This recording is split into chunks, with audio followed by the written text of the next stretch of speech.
Demons by Fyodor Dostoyevsky, a highly prophetic book and one that is sadly still relevant in many ways to our world of today, I would say. So, Demons is considered to be among Dostoyevsky's five masterworks, the five books of his which he wrote, which are commonly ranked as being among the greatest ever written. The other four being Notes from Underground, Crime and Punishment, The Idiot, and The Brothers Karamazov, all of which I have read except for The Idiot, although I have had a copy sitting up here on the shelf for years now that I just haven't gotten around to reading. But now with Demons, I have read four out of those five masterworks. But Demons is also, I would say, Dostoevsky's most overtly political book, and as I've said previously, a very prophetic work, one that really kind of presaged where Russia was going sometime before it actually got there. And there's really a lot to unpack with this book, so bear with me as I try to expound upon Dostoevsky's Demons. So I'll give a summary of the plot as best I can, then I'll talk about the technical aspects, and then we'll talk about the real meat of the book, what it's really about at its heart, and how it relates to where Russia was heading at that time, and also, sadly, where our world kind of stands today. So Demons takes place in a town which I don't think is ever named. It takes place in the 1860s, I think, contemporaneously with when it was written. And it concerns the exploits of a group of radical socialists in Russia who are attempting to raise dissent among society and kind of topple the old order.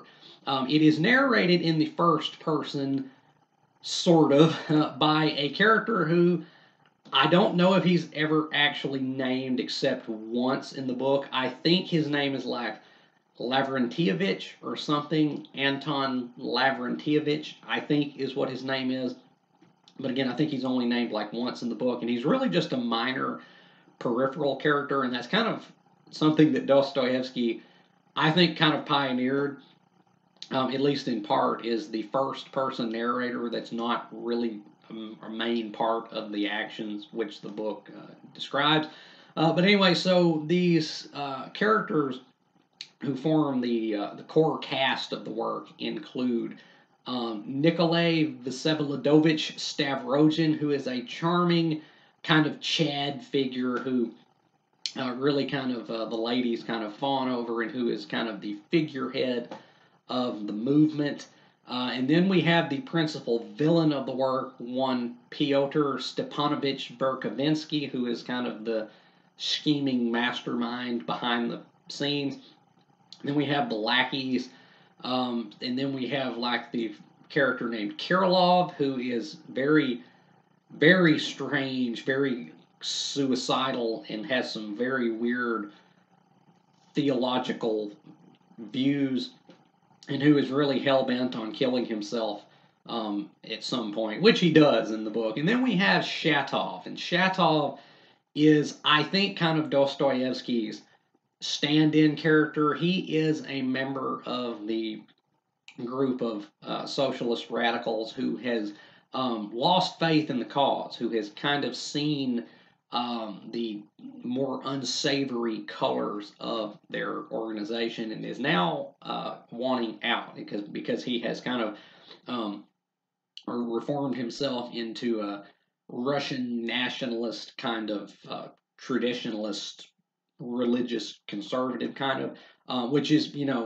mirrors kind of what happened with Dostoevsky in his real life. And so these characters all kind of just swirl around in the kind of nebulous plot of this book as they're trying to disseminate radical manifestos and, again, foment dissent among the populace and eventually topple all the institutions of authority so they can seize control for themselves. Now, that's about as much as I can give of the plot, because this is a giant ass book. It is. It's almost 800 pages long. But the plot is, as I said, kind of nebulous. things happen, and yet at the same time, it feels like not a whole lot is really happening. And it takes kind of a while, almost to the end of the book, really, for things to really come to a head. So that's the plot of the book insofar as I can give it. So let's talk about the technical aspects now. Let's talk about the writing. So Dostoevsky was a great writer. And reading this book, I was really kind of reminded in many ways of like a Dickens book. Like Dostoevsky maybe is kind of like Russia's Charles Dickens in the sense that his books are kind of like loud and bombastic, and they're populated with characters that are equally kind of bombastic. Again, kind of like Dickens's books are. And that's why we love Dostoevsky, or at least that's why I love Dostoevsky, is because these books are very, very engaging. They really are. They're not dry. They have some verve, some vivacity to it. It's kind of it really is kind of his books really are kind of loud and again bombastic. This book is no exception. It's written in a fairly straightforward style, kind of conversational, but not like artless. I should say it's still it has a distinct kind of earthy voice to the way that the narration is presented, but it's still pretty artful and well done. Although I will say there were a couple of points in the book, at least one or two points, where I thought things could have been worded a little bit better. There was at least one line where I was like, that really needed to be rewritten. Although I'm going to give it to Dostoevsky that was probably, at least maybe, just an issue with the translation. So maybe not holding it against the original author. So overall, the writing in this book is really good. It's easy to grasp and it's engaging, but it's not artless or you know shallow or anything. It's still very well told, but it's a in a way that kind of just it feels like kind of you're being told the story directly, kind of so it's good. The writing is good. Now let's talk about the characters. So the narrator of this book, like I said, it's narrated in a pretty unique way. And in many ways, this is kind of like, I think, a beta run for some things that he would do later in his final book, The Brothers Karamazov. It has the first person narrator um, ostensibly that then kind of segues inexplicably into omniscient narration. It's the same way that The Brothers Karamazov is narrated, with a minor character who is presenting this as like his recording of the events, but then he somehow knows things that he should by rights have no knowledge of.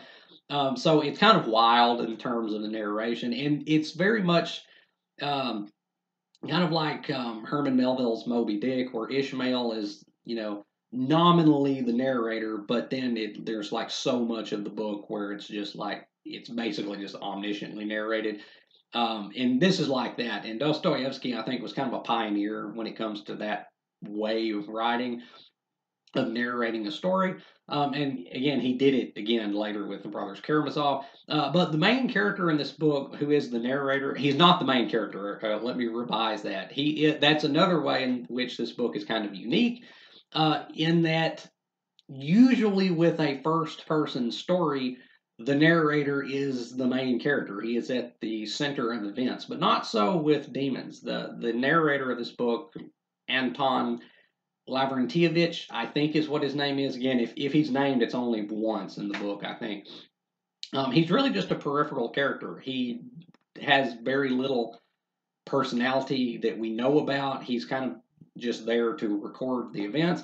So it's a weird example of a nominally first person book where the narrator is actually the least developed character in the story. But the other characters really, really do shine, as you would expect from a Dostoevsky book, because he was really a very astute psychologist, and that really shines through in his works. This one, no exception. The other characters in this book are all very complex and very striking and memorable, and of very disparate personalities. Nikolay Vasilyovich Stavrogin is again kind of the Chad figure who is like really charming and handsome and well spoken and eloquent, and he is kind of the figurehead, the big brother kind of figure who is existing as kind of the mask that hides all the machinations of the other characters.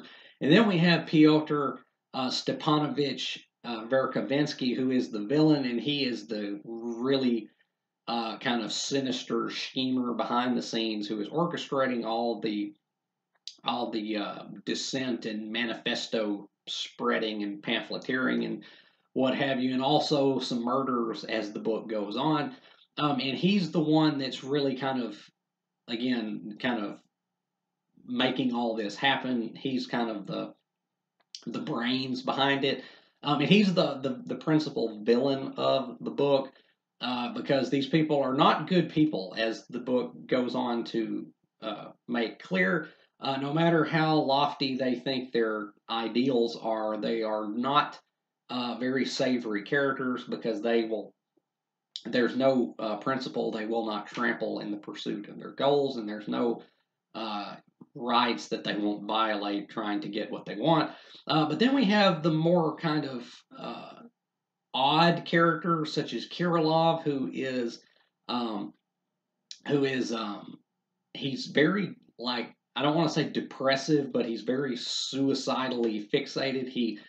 We learn from early in the book that he has long had a plan to take his own life, which he does later in the book, and that this will somehow like make him become God because it's more of Dostoevsky's theologizing about if God does not exist, then each of us is God and what have you. And then we have Shatov, and again, Shatov is Dostoevsky's kind of stand-in character because much like Dostoevsky himself was in real life, Shatov was a revolutionary, a socialist radical who was very much about toppling the old order and remaking society as they saw fit. But just as Dostoevsky grew quite disillusioned with that and eventually retreated into the more kind of religious and somewhat nationalistic conservatism, which was where the point of view from which he produced his greatest works. Shatov reflects this. He was a rebel. He was one of the group of radicals, but he ain't about that life anymore. He wants out because now he's like, no, that's y'all are some not very upstanding characters, and this is not the way forward. So he's now kind of preaching a kind of a return to Russia's traditions of God and faith, and not going headlong into atheism and socialism. And Shatov is eventually tragically killed as a result of his split from the group, which kind of forms the climax of the novel, if you will. And that's pretty tragic. It really is. Dostoevsky gets some good miles out of that event. But all in all, these characters are very, very striking. They're very, very astutely written from a psychological standpoint. They feel like real people, and that's kind of scary because of what these characters represent in terms of society and where it was going at that time. And it's important to note that the villain gets away in the end of this. And that will bring me to kind of my take on the overall plot of this.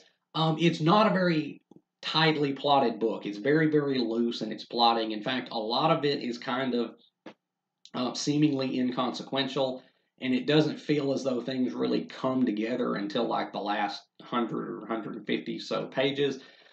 So a lot of this feels like it's kind of extraneous, but it really, I think, is Dostoevsky kind of setting the stage and depicting the milieu of what Russia was like at that time and allowing us to see how things were kind of coming undone and going in some places where he did not really want Russia to be going. And as we know now, many years on, it later went to some much worse places. So that's the plot of the book. That's the characters and the writing. Yeah. So now let's talk about what the book is really about, and that is it's about revolution. It is about the psychology and the ideology of these people who want to overthrow society in order to remake it as they see fit. And I would point out that Demons is not the only book written in this time period about this subject. There were other conservative leaning authors in Russia who were writing books in which they were kind of pushing back against the way that Russian society was tending at that time. I think like Fathers and Sons, another good example of that. And there were other books, I believe, at that time that depicted these kind of nihilistic socialist radicals in Russia as like this sinister, just like very, very dark, powerful force, which was leading society into, places, waters it didn't need to go into. But the thing about Demons is, and the thing about the book that makes it higher than those other books. The reason why Demons has not faded into obscurity like a lot of those other books that were written around the same time, the reason why it's considered to be one of Dostoevsky's grandest achievements is two reasons. One, the authenticity with which it was written, because Dostoevsky used to be one of these people. He was the radical socialist who was wanting to overthrow everything and remake the society that he wanted. But then again, he grew disillusioned with that, and he was like, "No, this is not what I thought it was. So I'm gonna throw up the deuces and skedaddle." And so he eventually did an about face and kind of went in the opposite direction and really pushed against that, as evidenced by this book. So he knew better than a lot of the people I think writing these kinds of books what that kind of person really was like on the inside, because again, he was one of them. But beyond that, and the real reason why this stands as a great work of art and not just a shallow piece of propaganda is because Dostoevsky, in his psychological astuteness, does not make the mistake of just portraying the socialist as some kind of like cartoon villains twirling their mustaches. No, he portrays them fully human, as rounded and complex characters that are not necessarily 100% evil or despicable, but rather are broken in a lot of ways, and moreover, as he is positing, they are lost in a spiritual sense. But that is what the title Demons alludes to. It uses the epigraph from the Gospel of Luke about the man who was possessed, which the Jesus cast the demons out into the swine, the Gadarene swine, I believe, and he uses that as a motif throughout the book to illustrate Russia being slowly possessed by not evil spirits so much as evil ideas. And there's a quote in this book that really kind of encapsulates that, where one character remarks to another character, "You have not consumed the idea, you have been consumed by the idea." And that's really what this book is about. It's about revolutionary fervor and people just kind of abandoning the old ways and going off into untried theories, I should say. Russia was the first country, I think, to really, give Marxism the old college try, and it led to horrors. And this book really is prescient because it kind of foreshadows that, as it like things were kind of going obviously in that direction, but this book kind of it really captured the mentality that leads to that kind of before it really happened.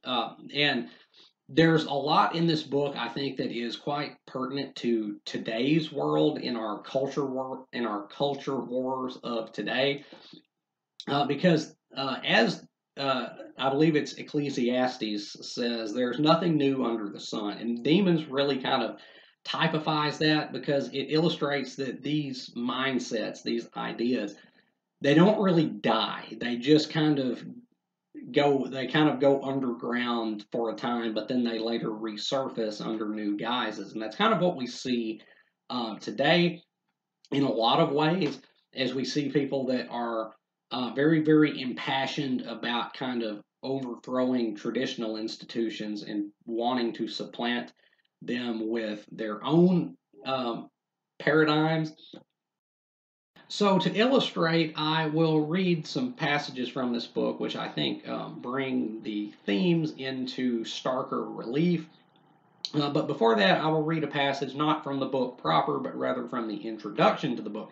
Because Demons is a work that is based around real world events. In particular, the murder of a young radical by his own comrades after he wanted out of their group, which Dostoevsky had read about. And this is reflected in the book by Shatov's murder, who he was the one that wanted out. And then it's like a gang, once you're ganged up, you don't get out. It's ride or die, you don't get out till you're dead.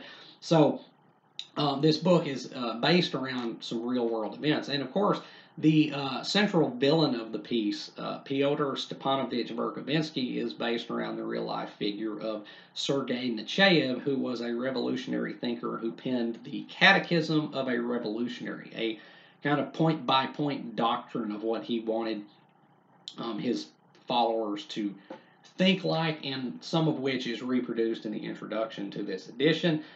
Which I will read because I think it's very indicative of the kind of mindset of the people that this book is all about. And so, from the Catechism of a Revolutionary, the revolutionist is a dedicated man. He has no interest of his own, no affairs, no ties, no possessions, not even a name. Everything in him is swallowed up in a single exclusive interest, a single idea, a single passion: revolution. The revolutionist scorns all ideology and rejects worldly science, relegating it to future generations. He knows only one science, the science of destruction. For that and that alone, he studies mechanics, physics, chemistry, and, if you please, medicine. For that, he studies living science day and night: people, character, positions, and all the conditions of the current social structure in all possible classes. For the goal is one: the swiftest and surest destruction of this vile structure. Every comrade must have under his thumb several second and third level revolutionaries, that is, not quite consecrated. He must regard them as part of the common revolutionary capital which has been put at his disposition. He must expend his part of the capital economically, trying to extract the maximum use from it. He regards himself as capital dedicated to be expended for the triumph of the revolutionary work, but not as capital which he has at his sole disposal without the agreement of the whole comradeship of the fully consecrated. With the goal of merciless destruction, the revolutionist can and often must live within society, pretending to be not at all what he is. The revolutionary must appear everywhere, in all the upper and middle classes, in the merchant shop, the church, the lordly home, the bureaucratic world, the military, in literature, in the secret police, and even in the imperial palace. So that is kind of, I think, a good glimpse at what the mentality of the people that form the heart of this book is like. And, needless to say, that's vile and despicable, viewing others as just capital to be expended for the pursuit of your own violent, destructive ends. But beyond that, it's not even, I don't think, really reflective of a mature, reasonable human. And I think that's kind of what Dostoevsky is pointing out in this book, is that these people, while villainous, are kind of lost. They're not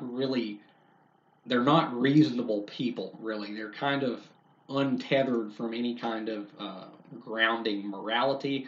And so they're just, wandering headlong and leading others headlong into some rather dangerous waters. But beyond that, we have certain passages here that I think kind of reflect not only the book's themes, but also the way that the book is still kind of relevant to our world today. Like in this scene on page 152, I believe this is the character of Shatov, Dostoevsky's kind of mouthpiece character, I think, who is speaking here, describing the nihilistic socialist radicals as he sees them now. And he says, "There's also hatred here," he stated after a minute of silence. "They'd be the first to be dreadfully unhappy if Russia should somehow rebuild itself, even the way they want it, and should somehow become boundlessly rich and happy. Then there would be no one for them to hate, no one to spit on, nothing to make fun of." We see in the world today so many people that are just angry and hostile because things don't reflect how they think that things should be. And whatever ideals you're ostensibly pursuing, I think there is a tendency sometimes for it to be kind of just like a loop of enmity where you're just pissed off for the sake of being pissed off, and like your entire fulfillment comes out of just being angry at the way things are. So I think that is again kind of a really astute observation on the part of Dostoevsky. But then over here a little ways, we have another passage. Bear with me, I had to dog ear some pages. I don't dog ear pages lightly when I'm reading books, so if I do, that means that there's some good stuff in the book. But here's another line right here, spoken by the principal villain of the word, Pyotr Stepanovich Verkovensky, which I think is really kind of relevant to our world today, where he says, "I tell you that he'll follow me into the fire. All you have to do is shout at him that he's not liberal enough." See, the trick is when you're introducing new ideals is to make it seem like the en vogue thing, that it's the true future, the true right way. And then if people don't comply, then you just shame them into thinking and shame them into thinking that they're not on board enough, that they're not thinking rightly enough. And so he says, I tell you that he'll follow me into the fire. All you have to do is shout at him that he's not liberal enough. I think we see a little bit of that, if not more than a little bit of that today in our world. And then over here, a few pages, we have this philosopher character, although I use that word kind of loosely, named Shigalyov in this, who is just kind of like a madman who is just concocting these deranged social theories that he wants to implement. But this is the way that the book is kind of satirical, but yet it's also like deadly serious, because what the character Shigalyov here says is like, it's just kind of like patently ridiculous and just kind of despicable. But yet at the same time, it's basically what really was put into effect. So he's concocting this like kind of grand work of social philosophy, which he's trying to get people to adopt. And he says, "Having devoted my energy to the study of the question of the social structure of the society of the future with which the present one will be replaced, I have come to the conclusion that all creators of social systems, from the most ancient times to our present year of 1870 something, have been dreamers, spinners of tales, and idiots who have contradicted themselves, understanding absolutely nothing of natural science and of that strange animal that is called man. Plato, Rousseau, Fourier, aluminum columns, all that is fit only for sparrows and not for human society. But inasmuch as the social form of the future is essential precisely now, when we have all finally assembled to act, in order to stop pondering matters any longer, then I propose my own system for structuring the world. Here it is." He tapped the notebook. "I wanted to present my book to this assembly in as compact a form as possible, but I can see that I will still need to add a good many verbal explanations, and therefore the entire presentation will require at least 10 evenings in accordance with the number of chapters in my book." Laughter was heard. "Besides that, I am announcing in advance that my system is not complete." Again, laughter. "I have become entangled in my own data, and my conclusion stands in direct contradiction to the initial idea from which I started. Proceeding from unlimited freedom, I end with unlimited despotism." And that is pretty much what Russia got going into the early parts of the 20th century. And a system, a political, social system, an economic system, which ended with absolute despotism. So, again, this book is really prescient in many ways because it really preempted a lot of things that came later. And again, we have in this section Verkovensky, the villain, kind of rambling about his real designs. And comes a time in the book where the mask kind of falls and where he just kind of stops even pretending that he's doing whatever he's doing for the sake of others, but rather it's just because he wants power for himself. And so he's talking about his view of what he wants for society here, and he says, he's got spying down. He has each member of society watching the others and obliged to inform. Each belongs to all, and all to each. All are slaves, and all are equal in their slavery. In extreme cases, there's slander and murder, but the main thing is equality. The first thing is to lower the level of education, science, and accomplishment. A high level of science and accomplishment is accessible only to people of high ability, and there's no need for high ability. People of high ability have always seized power and been despots. People of high ability can't help but be despots and have always corrupted more than they have brought benefit. They are sent into exile or executed. And then down the page a little bit, it says, there's no need for education, enough of science. Even without science, there's enough material for 1,000 years, but obedience has to be established. There's only one thing lacking in the world, obedience. The thirst for education is nothing but an aristocratic thirst. No sooner do we have the family or love than the desire for private property arises. We will kill desire. We will foster drunkenness, gossip, denunciation. We will foster unheard of depravity. We will stifle every genius in its infancy. Everything reduced to a common denominator, complete equality. That's that. A lot of that echoes like in Orwell's 1984, where people are just like constantly informing on their neighbors and friends because there's no trust, there's no true like interpersonal relationships. It's just people constantly in suspicion of each other, and all in the name of equality, after all. And then we go over here a couple of pages, and we have him still going on about the way that they're trying to corrupt society and bring people around to their way of thinking, even if they don't really quite realize it. And so some of this stuff here in particular is kind of eerie in the way that it reflects, I think, certain elements of our own reality now. And he says, I've already told you, we will penetrate into the very heart of the people. Do you know that even now we are dreadfully strong? Our people are not only those who kill and burn and fire pistols in the traditional manner or bite others. Such people are only a hindrance. Without discipline, I don't understand anything. I'm a scoundrel, actually, not a socialist. Ha ha. Listen, I've counted them all. The teacher who laughs along with the children at their God and at their cradle is already ours. The lawyer who defends an educated murderer on the grounds that he is more highly developed than his victims and that in order to get some money he couldn't help but kill. He is already ours. The schoolboys who kill a peasant for the thrill of it are ours. Jurors who acquit criminals without discrimination are ours. The prosecutor in the courtroom who trembles in fear that he is not sufficiently liberal is ours. Ours. There's a lot there that I'm just going to let speak for itself, really, because what had to be said, it's said.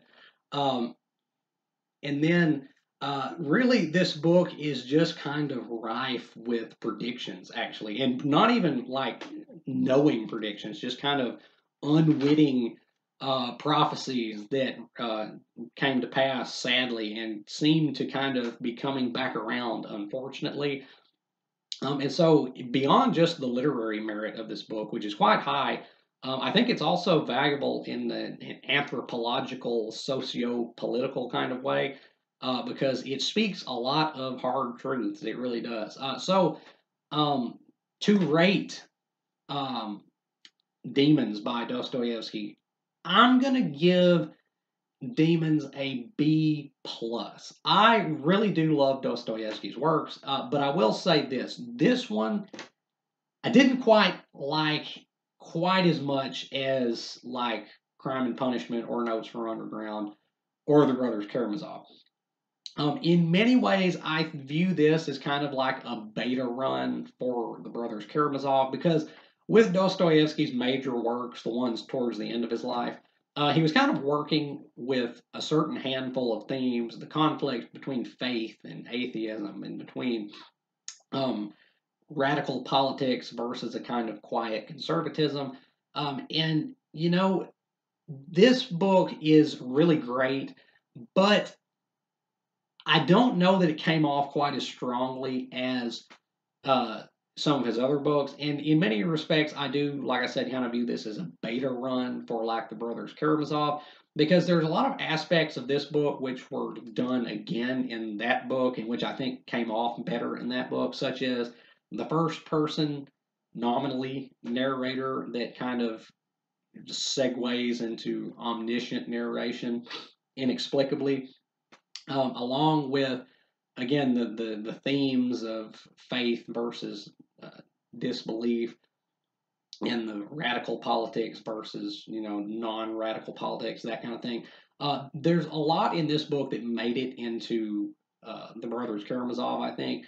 And this book, it's the plotting is just so loose, and at the very end, I don't really think it came off all that well.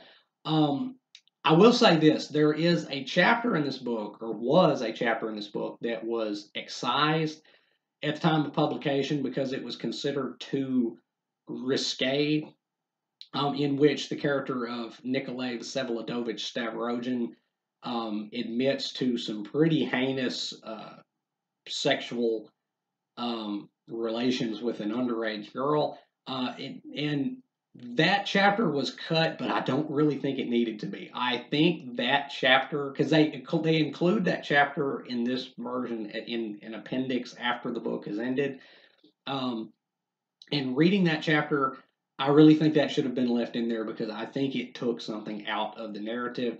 But beyond that, the characters kind of, it doesn't come together quite like I felt it could have, as tightly as it could have. In fact, it kind of just unravels a little bit towards the end in terms of the plot threads. Some characters die, some characters just disappear, and then some characters kind of just hover off page before coming back in for one final little hurrah. And I really just the ending of the book I really do think could have been better. The villain of the piece, Pyotr Stepanovich, I'm not upset that he got away. I mean, I think thematically what the book was saying, he had to kind of get away because, um, that mode of thought was still going strong at the time that the book was written, so it couldn't end with the villain, being brought to justice, I guess. But like, it kind of just drops. That character is just kind of never mentioned again after a certain point. And I do think it's a great book. I enjoyed reading it. It's very, very insightful, and again very prophetic in many ways. Although I would say that of the four Dostoevsky books that I have read now, I think I would put this in the fourth place. I don't think it's quite as good as Crime and Punishment or Notes from Underground or The Brothers Karamazov, but I still think it's a great book. I just think that, especially in its denouement, it it could have been done just a little bit better in that uh, regard. No, but still great book. So B plus for me. Um, yeah, I think Demons is a great book, just not Dostoevsky's greatest book. So yeah, Demons by Fyodor Dostoyevsky. Have you read Demons? If you have, let me know down in the comments what you thought about it, whether you have agreed or disagreed with anything I've said about it here today. And if you haven't read Demons, I could recommend it. I really could. Again, I don't think it's Dostoevsky's greatest, but I think it's definitely his most prescient, again, his most prophetic, one that is in many ways still uh, alarmingly pertinent to our world today, unfortunately. So if you're interested in seeing how that is, maybe give it a whirl. I don't think you'll. I don't think you'll regret it because it's still an entertaining and an enlightening book. So yeah, I could recommend it. And as always, if you have enjoyed anything you've seen or heard here today, remember to hit that like button and subscribe. I would really appreciate it. And until next time, peace.